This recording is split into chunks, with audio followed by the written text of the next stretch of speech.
My dear student, मैं सुनील कुमार आप सभी को अनन्य क्लास में स्वागत करता हूँ। माय स्टूडेंट, आज हम ये क्लास 12 का अवकलन का देखते हैं। अवकलन और डिफ्रेंसिएशन, मतलब अवकलन को ही डिफ्रेंसिएशन करते हैं, यानी डेरिवेटिव एंड इंटीग्रेशन। इस दोनों को पढ़ लीजिए, फर्स्ट डिवीजन कोई नहीं काटेगा गारंटी के साथ। गारंटी के साथ बोलते हैं कि फर्स्ट डिवीजन को काट दिया तो फिर पढ़ना छोड़ देंगे। अब डेरिवेटिव एक सवाल बता रहे हैं कि x का मान दिया है और y का मान दिया हुआ है, हमको निकालना है dy बाई डी एक्स। ध्यान दीजिए कि x का मान दिया हुआ है और y का मान दिया हुआ है, तो हमको निकालना है dy बाई डी एक्स। तो dy बाई डी एक्स निकालने के लिए तो हमको क्या करना है कि पहले यहाँ पर तो t दिया हुआ है, x दिया है, इधर y है, t है, तो हमको इसी दोनों पहले हल करना है। अगर x का मान है, t का मान है, तो हमको t के सापेक्ष बना लेते हैं। ठीक है, दोनों में t के सापेक्ष अवकलज कर देंगे। ध्यान देना कि क्या करता है, इसमें x और t था, हमने इसमें t के सापेक्ष अवकलज करेंगे, यहाँ पर भी t के सापेक्ष अवकलज कर देंगे। अवकलज का मतलब d बटा डी एक्स। हम क्या करेंगे, x का मान दिया हुआ है, t के सापेक्ष अवकलज करेंगे, जिसके सापेक्ष अवकलज रहेगा उसको बट्टा में लिखते हैं, यानी t के सापेक्ष अवकलज है d बट्टे D T X equal to D बट्टा D T root under 1 plus T square हो गया। ठीक है, यानी डी एक्स बट्टा डी टी हो गया, डी एक्स बट्टा डी टी।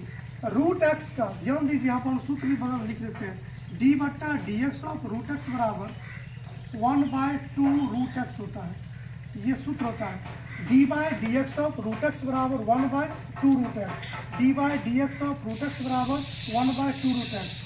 यहाँ पर भी है D by D T of root, इस पूरे को मान लेते हैं टी पहले, इसका आ जाएगा 1/2 रूट अंडर एक्स का मतलब ये पूरा मान, यानी 1 प्लस टी स्क्वायर। ठीक है, ध्यान रखना है कि अवकलज में जितना भी अवकलज निकालते हैं सभी को गुना में लिखते हैं, और इसका उल्टा इंटीग्रेशन होता है, इंटीग्रेशन जितना लिखेंगे सबको बट्टा में लिखते जाएंगे।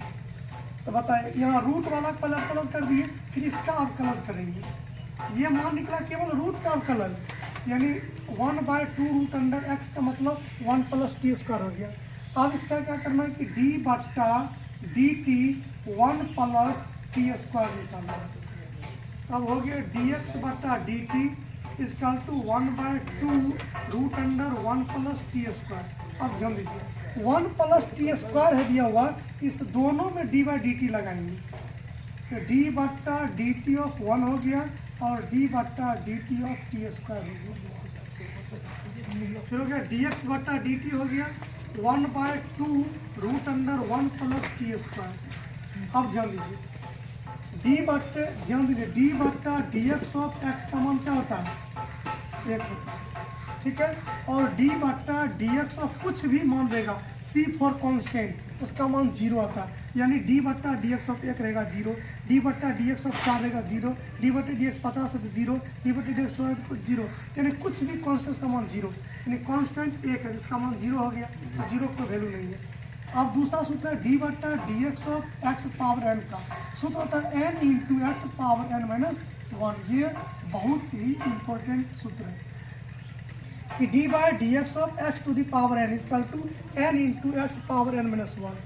यहाँ पर भी डी बट्टा डी टी टी पर पावर एन हो गया, तो सूत्र लिखेंगे एन का मतलब हो गया 2, फिर एक्स का मतलब ये टी हो गया, इसमें तो टी, उस पर पावर एन माइनस 1 तो 2 माइनस 1 तो 2 माइनस 1। समझ गए, ये 2 से 2 हम काट दिए, लिखेंगे डी एक्स बट्टा डी टी, इसका मान हो गया घट के 1 हो जाएगा, यानी टी बट्टा root under 1 plus T square. इसको मान लेते समीकरण 1। ये निकला आपको x का वैल्यू, x में डी एक्स बट्टा डी टी निकाल दिए। अब दूसरा निकालना है y से, y में भी डी वाई बट्टे डी टी निकालना है। अब देखिए दूसरा लिखते हैं, यहाँ पर लिख देंगे अगेन मतलब पुनः, y का मान दिया हुआ है root under 1 minus T square, फिर यहाँ पर t के सापेक्ष अवकलज करेंगे।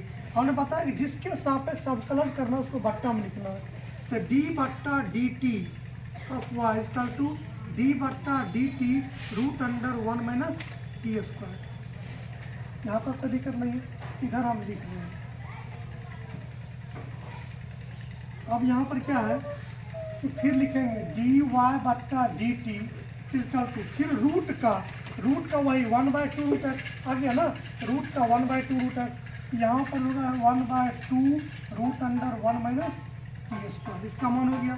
फिर इन टू डी बट्टा D T of 1 minus T square, यानी रूट के अंदर वाले का मान निकाले हो गया। अब डी वाई बट्टा D T equal to 1/2 root under 1 minus T square. अब देखिए एक का क्या निकलेगा, अभी जस्ट बोले जीरो, यानी कांस्टेंट का जीरो। अब फिर हो जाएगा टी स्क्वायर का 2t निकाले थे तो माइनस 2t हो जाएगा, क्योंकि इसमें माइनस लगा थे तो 2 से 2 कट गया, क्योंकि यहाँ पर देखिए टी स्क्वायर का 2t निकला था और यहाँ पर माइनस था तो माइनस 2t हो जाएगा, माइनस नीचे तो उसका कट गया। ये निकला डी वाई बट्टा डी टी बराबर माइनस टी बट्टा root under 1 minus T square. ये हो गया इक्वेशन सेकेंड। यहाँ तक दोनों का मान निकल चुका। अब हमको चाहिए डी वाई बट्टा डी एक्स। तो D Y by D X निकालने के लिए क्या करेंगे, अगर समीकरण 2 में समीकरण 1 से भाग दे दे तो डी टी बट्टे डी टी कट जाएगा, तो बचेगा डी वाई बट्टे डी एक्स। यहाँ पर लिख सकते हैं डिवाइड मतलब भाग देना, डिवाइड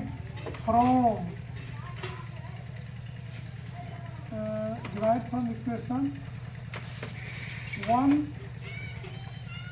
या डिवाइड इक्वेशन 1 फ्रॉम 2, यानी 1 फ्रॉम 2 का मतलब 2 में 1 से भाग देने पर, 1 फ्रॉम 2 का मतलब 2 में 1 से भाग देने पर। समीकरण 2 है डी वाई बट्टा डी टी, समीकरण 1 है डी एक्स बट्टा डी टी। 2 का मान है माइनस टी बट्टे root under 1 minus T square. समीकरण 1 है टी बट्टा root under 1 plus T square. अब डी टी कट गया। अब इसको उलट देते हैं तो डी वाई बट्टा डी एक्स हो गया, तो माइनस टी बट्टा root under 1 minus T square into ये ऊपर चला जाएगा, root under 1 plus T square बट्टे टी, तो टी से टी कट गया, तो डी वाई बट्टे डी एक्स का मान निकला minus root under 1 plus T square बट्टे root under 1 minus T square. या तो आप यहाँ पर आंसर छोड़ सकते हैं या इसका मान हम क्वेश्चन से ला सकते हैं। 1 प्लस टी स्क्वायर का मान है एक्स, तो लिख सकते हैं minus x. 1 minus T square का मान है वाई, बट्टा वाई लिख सकते हैं। या तो आंसर ये छोड़ दीजिए या आंसर इतना लिख लीजिए, यही इसका आंसर हो गया। आप समझ गए, इतना अच्छा समझ गए होंगे।